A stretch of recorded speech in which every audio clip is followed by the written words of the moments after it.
وكان الله بكل شيء عليما صدق الله العظيم. وقال النبي صلى الله عليه وسلم إن الرسالة والنبوة حقيقتان ولا رسول بعدي ولا نبي ولكن خلفاء يكفرون أو كما قال عليه الصلاة والسلام. محترم بزرگوں، عزیز ساتھیوں، اللہ تبارک و تعالیٰ کا یہ بے انتہا فضل اور کرم تھا. اس نے ہمیں ایمان کی سب سے بڑی اور دین کی دولت سے نوازا، اور اللہ کا یہ بھی کرم ہوا کہ اس نے ہم سب کو حضرت محمد مصطفیٰ صلی اللہ علیہ وسلم جو آخری نبی ہیں، جن کے بعد اللہ تبارک و تعالیٰ نے نبوت کا دروازہ بند کر دیا. اب قیامت تک کوئی نبی کوئی رسول پیدا نہیں ہوگا. اب اللہ کسی کو نبی اور رسول بنائے گا نہیں. یہ بنیادی باتیں ہیں حد میں نبوت کے سلسلے میں. چونکہ اللہ تعالیٰ نے قرآن مجید میں ایک دو نہیں بلکہ 110 آیات میں اس مسئلے کو بیان کر دیا. حضرت مولانا مفتی شفیع صاحب رحمۃ اللہ علیہ نے ختم نبوت کامل کتاب میں پوری آیات اور پھر اس کی تفصیل نقل فرمائی. وہ 110 میں ایک آیت سورہ احزاب کی آیت نمبر 40 جس میں اللہ نے صاف صاف کلیئر دو واضح انداز میں بیان کیا. وخاتم النبیین، حضرت محمد صلی اللہ علیہ وسلم نبوت کے سلسلے کو ختم کرنے والے، یعنی جو سلسلہ اللہ تبارک و تعالیٰ نے حضرت آدم علیہ السلام سے شروع کیا تھا، وہ سلسلہ اللہ تعالیٰ نے قطعی طور پر ہمارے نبی آخری نبی حضرت محمد صلی اللہ علیہ وسلم کے اوپر وہ ختم ہو چکا، بن ہو چکا. اس لیے فرمایا وہ خاتم النبیین، نبوت کے سلسلے کو ختم کرنے والے ہیں.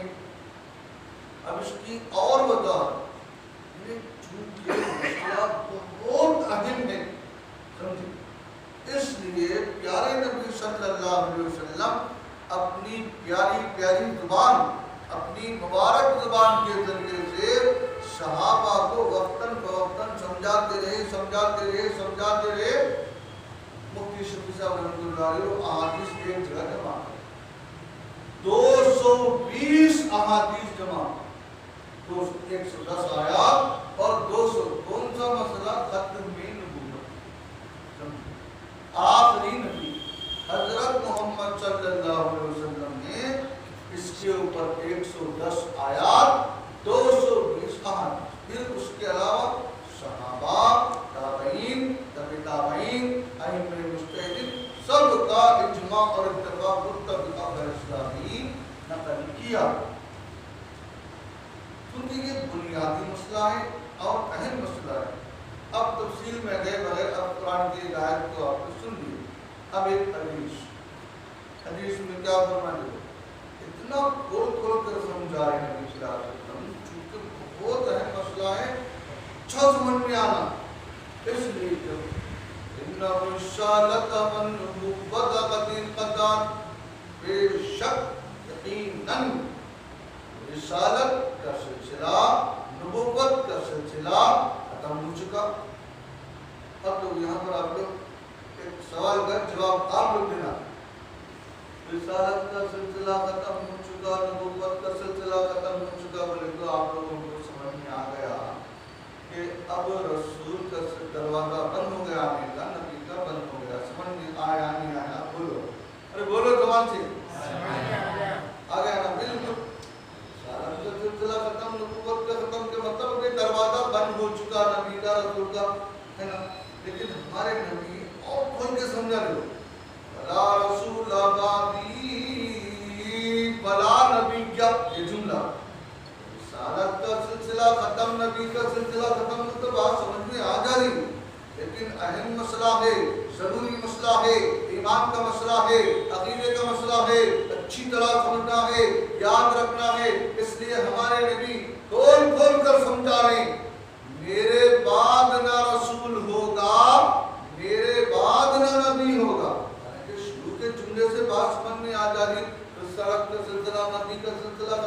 میں آ جائے لیکن پھر بھی اور سمجھا رہے ہیں, کھول کھول کے سمجھا رہے ہیں ہمارے نبی. پھر اس کے بعد مجھے کیا یہ سلسلہ ختم ہوگا, پھر اس کے بعد کون سا سلسلہ رہے گا؟ پھر ایک سوال, رسالت نبوت کا تو ختم ہو چکا, پھر کون سا رہے گا؟ تو اس کی وضاحت بھی کریں. ولیکن خلفاء, ہاں میرے بعد خلافت کا سلسلہ چلے گا. شیعہ رافضی لوگ کیا کرتے ہیں؟ نبوت کے بعد امامت کا سلسلہ ہو, 12 امام کو مانتے. اب ہمارا اسلامی عقیدہ کیا ہے؟ نبوت کا دروازہ, رسالت کا دروازہ بند ہو چکا تو اس کے بعد خلافت کا ابو بکر صدیق رضی اللہ عنہ خلیفہ اول, حضرت عمر رضی اللہ عنہ خلیفہ دوم, حضرت عثمان غنی خلیفہ سوم, حضرت علی خلیفہ چاروں, یہ خلفائے راشدین. اس کے بعد بھی خلیفہ ہوئے. خلافت کا سلسلہ چلا لیکن نبوت اور رسالت کا سلسلہ بند ہو چکا. اسی لیے خاص طور سے حضرت علی رضی اللہ عنہ کو جانشین بناتے ہوئے آپ جا رہے تھے تو حضرت علی موجود تھے. جب وہ کفار و مشرکین پیچھے پڑے ہوئے قتل کے ڈر پہ ہو گئے, حضرت علی موجود تھے تو ان سے فرمایا کہ کیونکہ لوگوں کی امانت ہیں, آپ ان کو لوگوں میں تقسیم کرنا, میں جا رہا ہوں. تو جاتے جاتے علی رضی اللہ عنہ سے یہ فرماتے, انت منی بمنزلتی ہارون من موسیٰ, اے علی تم میرے پاس ایسے ہو جیسے کہ موسیٰ علیہ السلام کے دربار میں ہارون علیہ السلام تھے. یعنی حضرت موسیٰ علیہ السلام کو ایک دور کو جا رہے تھے تو ان کے بڑے بھائی ہارون کو جانشین بنا کر گئے تھے. تو وہ واقعات دلاتے ہوئے فرماتے ہیں تم میرے پاس ایسے ہو جیسے کہ موسیٰ علیہ السلام کے دربار میں ہارون تھے. اب یہاں چھپا, جب تو نبوت کا سلسلہ جاری تھا, اب آپ کے بعد تو بند ہو چکا, تو اس کا جواب دے لا نبی بعدی, مگر یہ کہ میرے بعد کوئی نبی.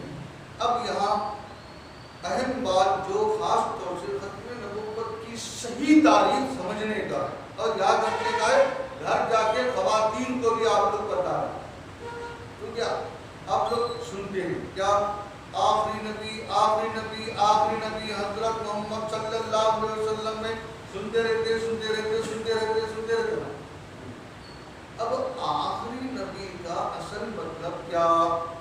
اب ذہن و دماغ میں اب عام طور پر کیا ہے آخری نبی کا مطلب دیکھو, لا نبی یا بعدی, حدیث کا جملہ ٹکڑا, میرے بعد کوئی نبی نہیں, اب قیامت تک کوئی نبی نہیں آئے گا, ایسا سنتے ہیں. ہاں ویسا اگر مطلب لیں گے تو کیا ڈاؤٹ آتا, بات یعنی ایمان کا ڈاؤٹ ہو, کیا سوال کرتا ہوں دیکھو تم نے آخری نبی کس کو مانتے پوچھتا تو کیا جواب دیتے حضرت محمد صلی اللہ علیہ وسلم کو بولتے. پھر سوال ڈالتا, اچھا آخر زمانے میں تمہارے عقیدے کے لحاظ سے عیسیٰ علیہ السلام آتے یا نہیں آتے؟ سوال ڈالتا, ہم تو کیا بولتے آتے آتے بولتے بولے تو پھر سوال ڈالتا. آخر زمانے میں عیسیٰ علیہ السلام آ رہے ہیں تو عیسیٰ علیہ السلام آخری نبی ہوئے یا محمد صلی اللہ علیہ وسلم آخری نبی ہوئے؟ ایسا ڈالتا تو کیا ہوتا ہے آخری نبی عیسیٰ علیہ السلام کا آخری نبی کیسا ہوتا؟ نبوت کا دروازہ بند ہوا بھی بول رہے, پھر عیسیٰ آخر میں آتے بھی تمہیں بول رہے, تو کس سوال ڈالتا ہوں. اب یہ جو سوال اس کو کیوں پیدا ہوا اور ہمارے لوگ کیوں پھنس جا رہے بولے تو ختم نبوت کی صحیح تعریف صحیح مطلب کیا ہے وہ نہیں سمجھے.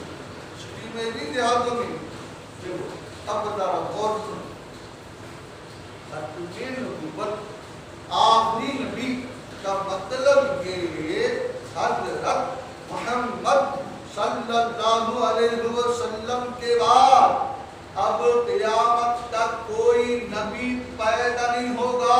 تو یہ اور عیسیٰ ابن مریم پہلے سے پیدا ہو کے, ارے بولو پہلے سے پیدا ہو کے, وہ پیدا نہیں ہوئے.